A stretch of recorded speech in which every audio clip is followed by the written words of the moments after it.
Hey, welcome back or welcome for the first time. To all my new listeners, thank you so much for tuning in. To all of my day 1, 12, 153, 286, or whatever week you chose to tune in and keep listening, I genuinely appreciate you. So today I want to talk about perseverance, and not just perseverance in the big inspirational sense. I mean the kind of perseverance you need when you're tired, when things are taking longer than you thought they would, when the plan has changed more than once, and when you're trying to keep going, even though part of you is wondering if you're doing all of this right. Because I think sometimes when we talk about perseverance, we make it sound like it only means pushing harder and refusing to move no matter what. And there are moments where perseverance does require endurance. And there are moments where you have to stay planted, keep showing up, and not quit just because it got uncomfortable. But I don't think perseverance is always that simple, because sometimes perseverance is staying committed to what God told you, even when the way you thought it would happen starts changing. It's continuing to show up after disappointment. It's taking a deep breath and saying, okay, God, I'm still here. I don't fully understand what you're doing, but I'm still willing to keep going. And sometimes perseverance looks like starting over. And I know that can be hard to hear because starting over can feel like failure, and it can feel like you lost time, like you should have known better, or like you're somehow behind everybody else. And I think that's why so many of us keep holding on to things longer than we should, not always because it's still working, but because we don't want to admit that we may need to begin again. But starting over is not always a sign that you failed. Sometimes starting over is proof that you're still willing to grow. It means you're not so attached to the old version of the plan that you can't hear God giving you a new instruction. It means you're willing to be honest about what is no longer working. And it means you are humble enough to say, I need to approach this differently. And that takes courage, because perseverance is not just about being strong. It's also about being flexible enough to keep following God when the path looks different than you pictured. And I'm going to be honest, because that part can be hard for me sometimes. I like when things make sense. I like when there's a plan. I like when I can see where something is going. And I don't necessarily need every single detail, but I do appreciate a little structure, a little clarity, and a little, this is where we're headed. So when I'm trying to persevere through something and then suddenly it feels like the direction is shifting, I can struggle with that. Because I'm like, okay, God, I thought we were going this way. I thought this was a plan. I thought I heard you. So if we're pivoting now, does that mean I missed it? Does that mean I wasted time? Does that mean I was wrong? And I think a lot of us can feel that way. We assume that if the plan changes, then we must have missed God. But sometimes the plan changing is not proof that you missed God. Sometimes it's proof that God is still leading you, because God's faithfulness is not limited to the first version of the plan. He can lead you in the beginning, and he can still lead you in the pivot. He can be with you when you start, and he can still be with you when you have to adjust. And I think that matters because some of us are so afraid of changing direction that we stay stuck in something that God may be trying to move us through. And we keep trying to prove that the first plan was right, even when God is inviting us to surrender the way we thought it would happen. And that's where perseverance and stubbornness can start looking a little too similar. Because perseverance says, I'm committed to what God is doing. But stubbornness says, I'm committed to the way I thought he was going to do it. And there's a big difference between that. Because if I'm committed to God, then I have to be willing to let him lead me, not just when he confirms what I already wanted, but also when he redirects me, slows me down, closes the door, changes the timing, or asks me to try again in a different way. And that doesn't mean it's easy, but it does mean the pivot is not always the enemy of perseverance. Sometimes the pivot is part of how perseverance stays alive. Because if you keep forcing something that God is no longer breathing on, you can look committed when you're actually exhausting yourself. And while that may be tough to hear or admit, being honest with ourselves is the only way we can truly move forward. Because sometimes there are things we keep doing because we think perseverance means never changing the plan. But wisdom says this still matters, but the method needs to change. The dream can still matter even if the timeline changes. The calling can still matter even if the strategy has to shift. And the goal may still be worth pursuing, even though the version of you carrying it needs to grow. And I think that's why perseverance requires so much honesty with God, because it's not just God, help me keep going. Sometimes it's God, show me how to keep going. Show me what to release or adjust. Show me where I'm pushing in my own strength or where I'm quitting too soon. Show me where I'm calling something faith when it's really fear, or maybe where I'm calling something wisdom when it's really avoidance. Because if we're honest, sometimes we want to quit just because it's difficult. And other times we need to pivot because something has actually shifted. And those two things are not the same. That's why we need discernment. Because perseverance doesn't mean ignoring every warning sign.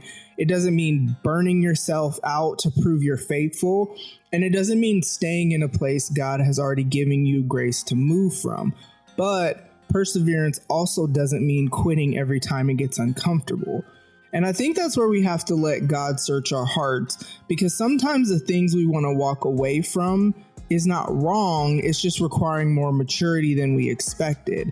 And sometimes the assignment isn't over. We're just tired. Or sometimes the door isn't actually closed, but we're discouraged, so we believe it is. And the seed may still be growing, even though we're frustrated because we can't see the fruit yet.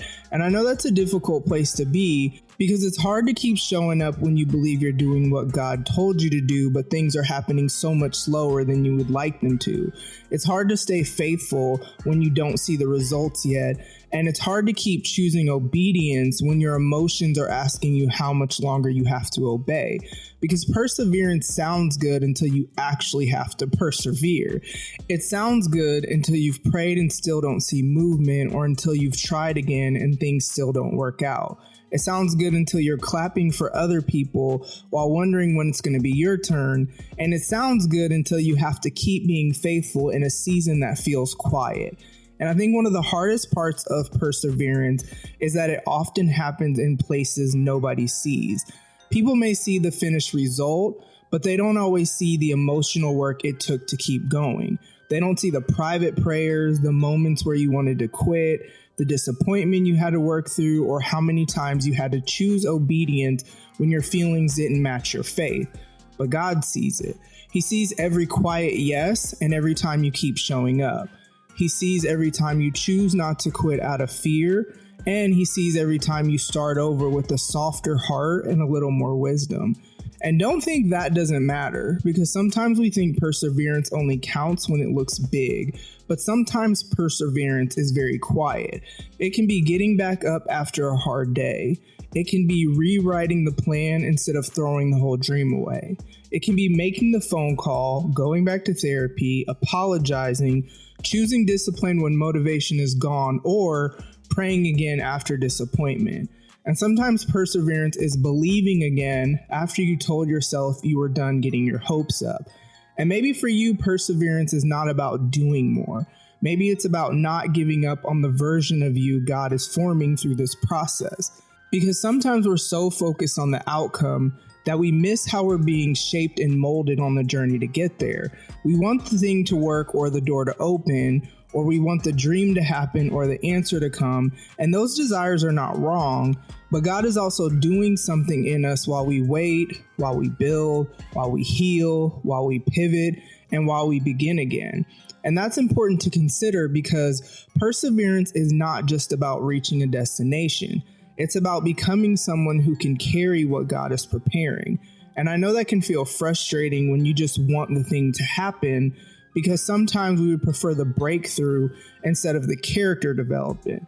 But there are some things God will not rush, because he loves us too much to give us something before we have the capacity to carry it in a healthy way. So in the waiting, he works on our endurance. He works on our patience. He works on our trust. He works on our motives. He works on our identity. And he teaches us that perseverance is not just about getting what we want. It's about learning to stay faithful even when the process takes longer than we expected. So Galatians 6:9 says, "And let us not grow weary while doing good, for in due season we shall reap if we do not lose heart." And I love that verse because it doesn't pretend that weariness isn't real.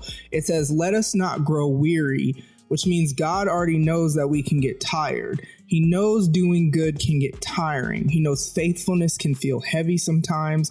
He knows waiting can stretch us. And he knows we can get discouraged when we're sowing and not seeing the harvest yet. But the encouragement is to not lose heart. Not because it's easy, not because we always understand the timing, and not because the process feels good every day, but because there is a due season. And even though the due season doesn't always come when we want it to, everything happens exactly when it's supposed to. So maybe today the encouragement is not try harder. Maybe the encouragement is don't lose heart. Don't let this season convince you that God forgot about you. And don't let a delay make you believe your obedience doesn't matter. Or don't let a pivot make you think you failed. Lastly, don't let starting over make you feel like you're behind. Because God can use the part of the story you thought was a setback. He can use the detour, the delay, the lesson, and even the version of you who had to learn how to try again. And I know starting over can be humbling. It can feel like everyone else is moving forward while you're back at the beginning. But I want to lovingly say that starting over with wisdom is not the same as starting over from scratch. You're not the same person you were the first time, because now you have experience, discernment, and language that you didn't have before. So you may be starting over, but the lessons you learned will help guide you this time. And I think we need to remember that, because shame will try to make starting over feel like punishment. But sometimes starting over is a beautiful expression of God's grace or mercy.